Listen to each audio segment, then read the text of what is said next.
गजाननं भूतगणादिसेवितं कपित्थजम्बूफलचारुभक्षणम् उमासुतं शोकविनाशकारकं नमामि विघ्नेश्वरपादपङ्कजम्। कृष्णाय वासुदेवाय देवकीनन्दनाय च नन्दगोपकुमाराय गोविन्दाय नमो नमः। नमस्कार। कार्तिक मास के अंतर्गत पावन श्री विष्णु भगवान नारायण लक्ष्मी की आराधना के तारतम्य में मैं आप लोग को एकादशी का महात्म्य बताना चाहती हूँ। एकादशी स्वयं के मोक्ष के लिए और भगवत प्राप्ति के लिए किया जाने वाला एकमात्र ऐसा व्रत है जो भगवान के प्रति हमारी भक्ति को सुदृढ़ करता है। अन्य सारे व्रत हम भौतिक सुख समृद्धि, पुत्र संतान, पति आदि की कामना और उनके सुख समृद्धि दीर्घायु के लिए करते हैं, परंतु श्री भगवान की प्रीति के लिए किया जाने वाला एकमात्र व्रत एकादशी है। से हर प्रत्येक माह में 2 एकादशी होती है, एक कृष्ण पक्ष की और एक शुक्ल पक्ष की। कार्तिक की जो 2 एकादशी है वह अत्यंत पावन एकादशी है और इन दोनों एकादशियों को रहना चाहिए। यदि कोई भी व्यक्ति जो एकादशी नहीं रहता है परंतु कार्तिक व्रत कर रहा है तो उसको इन दोनों एकादशियों को रहना चाहिए। नारद जी ने जब महादेव जी से ये पूछा कि हे महादेव जी, महाद्वादशी का उत्तम एकादशी का व्रत कैसा होता है, सर्वेश्वर प्रभु उस व्रत से जो कुछ भी फल प्राप्त होता है उसको बताने की कृपा करें। तो महादेव जी ने कहा था, हे ब्रह्मन, यह एकादशी महान पुण्य फल को देने वाली है। श्रेष्ठ मुनियों को भी इसका अनुष्ठान करना चाहिए। विशेष नक्षत्रों का योग होने पर एकादशी जया, विजया, जयंती, पाप नाशिनी आदि नामों से विख्यात होती है। यह सभी पापों का नाश कर देती है। एकादशी का व्रत अवश्य करना चाहिए। जब शुक्ल पक्ष की एकादशी को पुनर्वसु नक्षत्र हो तो वह तिथि जया कहलाती है। उसका व्रत करके मनुष्य पाप से मुक्त हो जाता है। जब शुक्ल पक्ष की द्वादशी में श्रवण नक्षत्र होता है तो वह तिथि विजया कहलाती है और इसमें किया हुआ दान और ब्राह्मणों का भोजन सहस्त्र गुना फल देता है। होम और उपवास करने से तो सहस्त्र गुने से भी अधिक फल की प्राप्ति होती है। जब शुक्ल पक्ष की द्वादशी को रोहिणी नक्षत्र हो तो वह तिथि जयंती कहलाती है। वह सब पापों को हरने वाली है। उस तिथि को पूजा करने पर भगवान गोविंद मनुष्य के सब पापों को धो डालते हैं और उसकी जय होती है। जब कभी शुक्ल पक्ष की द्वादशी को पुष्य नक्षत्र हो तो वह महापुण्यमयी पाप नाशिनी तिथि कहलाती है। जो 1 वर्ष तक प्रतिदिन तिल दान करता है और केवल एक पाप नाशिनी एकादशी का व्रत कर लेता है तो उन दोनों का पुण्य समान होता है। उस तिथि को पूजित होने पर श्रीहरि अत्यंत संतुष्ट होते हैं। सागर नंदन कुकुस्थ, नहुष तथा राजा गाधी ने भी पाप नाशिनी तिथि पर एकादशी की आराधना की थी। भगवान ने पृथ्वी पर उन्हें सब कुछ दिया। इस तिथि के सेवन से 7 जन्मों के कायिक, वाचिक और मानसिक पापों से मुक्ति होती है। पुष्य नक्षत्र से युक्त एकमात्र पाप नाशिनी एकादशी का व्रत यदि व्यक्ति कर ले तो उसे 1000 एकादशियों का पुण्य प्राप्त होता है। उस दिन स्नान, दान, जप, होम, स्वाध्याय और देव पूजा आदि जो कुछ भी किया जाता है उसका अक्षय फल माना जाता है। इस प्रकार व्यक्ति को इन तिथियों में पड़ने वाली विशेष एकादशियों का व्रत अवश्य करना चाहिए। एक बार धर्मात्मा युधिष्ठिर पंचम अश्वमेध यज्ञ करने के बाद भगवान श्री कृष्ण से प्रश्न किए कि हे प्रभु, नक्त व्रत तथा एक भुक्त व्रत का पुण्यम फल क्या है? जनार्दन, यह सब मुझे बताइए।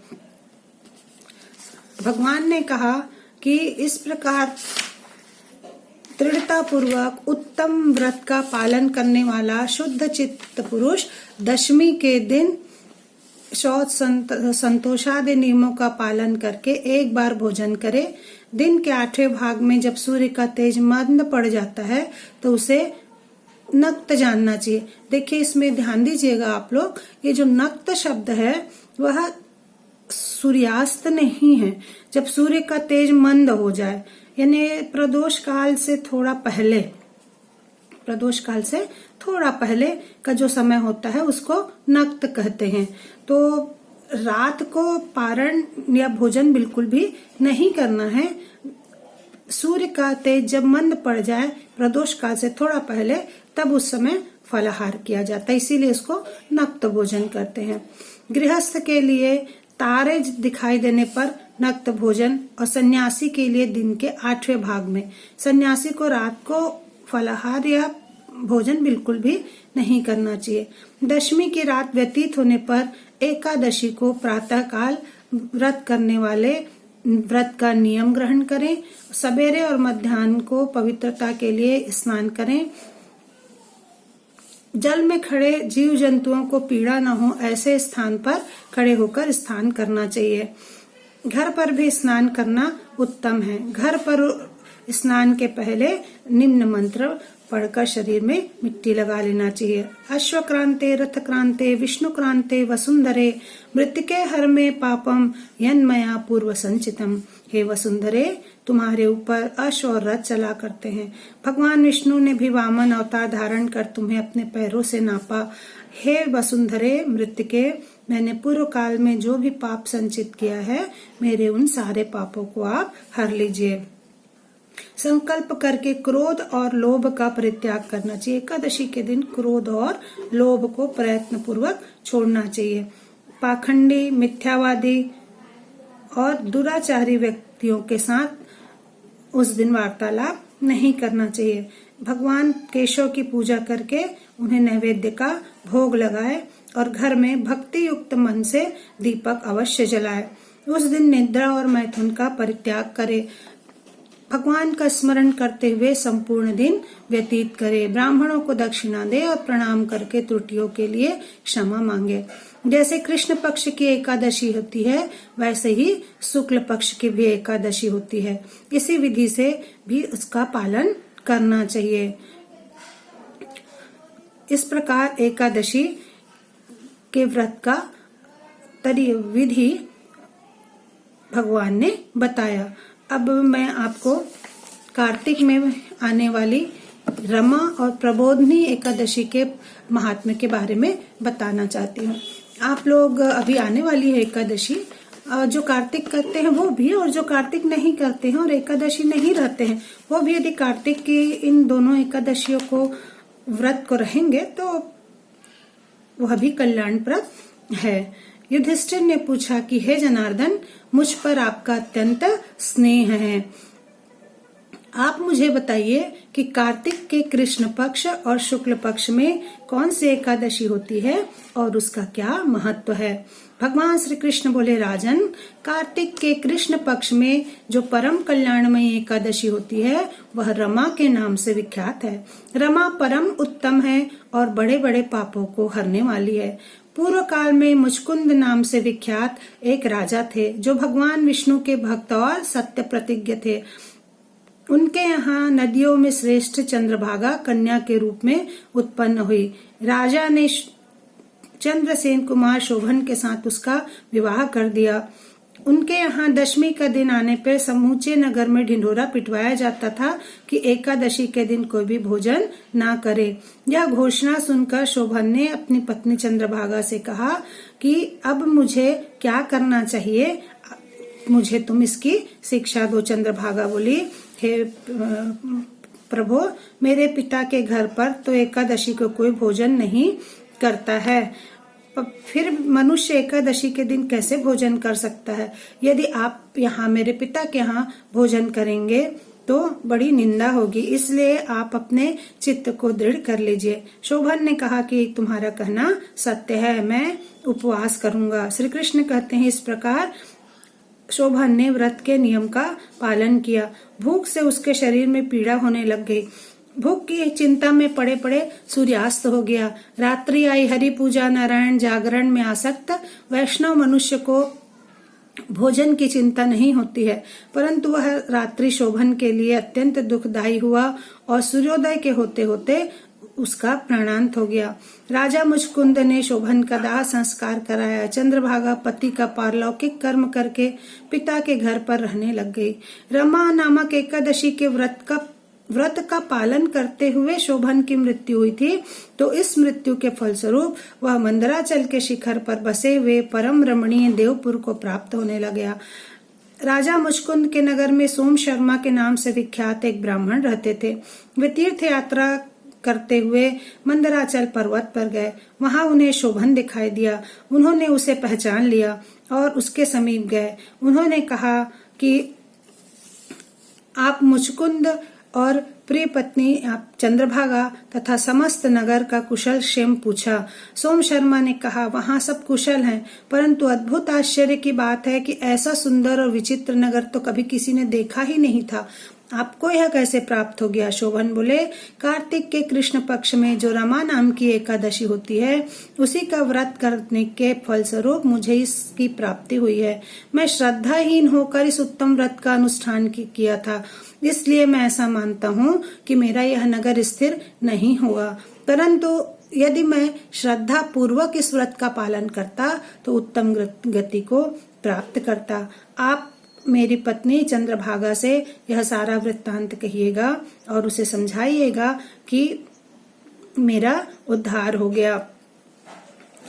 सोम शर्मा बोले कि ठीक है, मैं आपका वृत्तांत राजा और आपकी पत्नी को सुना दूंगा। सोम शर्मा ने जाकर चंद्रभागा से कहा कि मैंने तुम्हारे पति को प्रत्यक्ष देखा है। चंद्रभागा ने कहा कि हे ब्रह्मर्षि, मेरे मन में पति के दर्शन की लालसा लगी हुई है। मैं अपने व्रत के पुण्य प्रभाव से उनकी स्थिति और उनके राज्य को स्थिर कर दूंगी। चंद्रभागा की बात सुनकर सोम शर्मा उसे वामदेव मुनि के आश्रम पर ले गए। वहां ऋषि के मन की शक्ति और एकादशी व्रत के प्रभाव से चंद्रभागा का शरीर ऐसा दिव्य हो गया कि वह अब दिव्य गति से अपने पति के समीप जाने योग्य हो गई। इसके बाद वह पति के समीप गई। प्रिय पत्नी को आया देखकर शोभन को बड़ी प्रसन्नता हुई। चंद्रभागा ने हर्ष में कहा, हे नाथ, मैं आपके हित की बात कहती हूँ।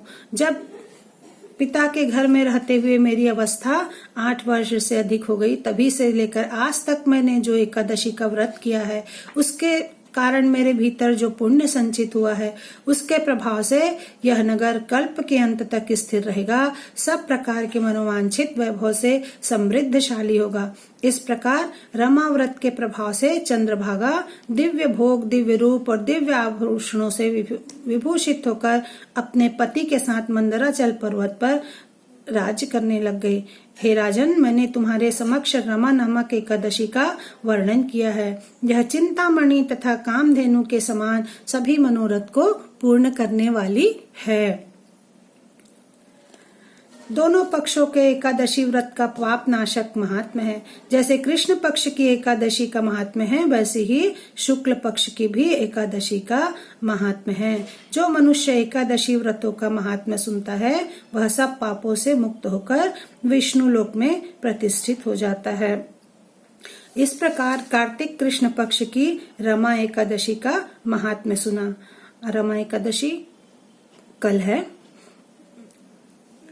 कार्तिक कृष्ण पक्ष के। अब युधिष्ठिर ने पूछा कि हे भगवान, अब आप मुझे कार्तिक शुक्ल पक्ष की एकादशी की महिमा बताइए। नारद जी कहते हैं, जिसने धर्म कर्म में प्रवृत्त करने वाले भगवान विष्णु जागते हैं, उस एकादशी का नाम प्रबोधनी है और वह कार्तिक शुक्ल पक्ष एकादशी को आती है। प्रबोधनी का महात्म्य पाप का नाश, पुण्य की वृद्धि तथा उत्तम बुद्धि वाले पुरुषों को मोक्ष प्रदान करने वाला है। जब तक कार्तिक मास में भगवान विष्णु की प्रबोधनी तिथि नहीं आ जाती, तब तक मनुष्य 1000 अश्वमेध तथा 100 राजसूय यज्ञ कर ले, वह एक तरफ, और सिर्फ प्रबोधनी एकादशी का व्रत कर ले, वह एक तरफ, जो दुर्लभ है, जिसकी प्राप्ति असंभव है, ऐसी चीजों को भी प्रबोधनी एकादशी दे देती है।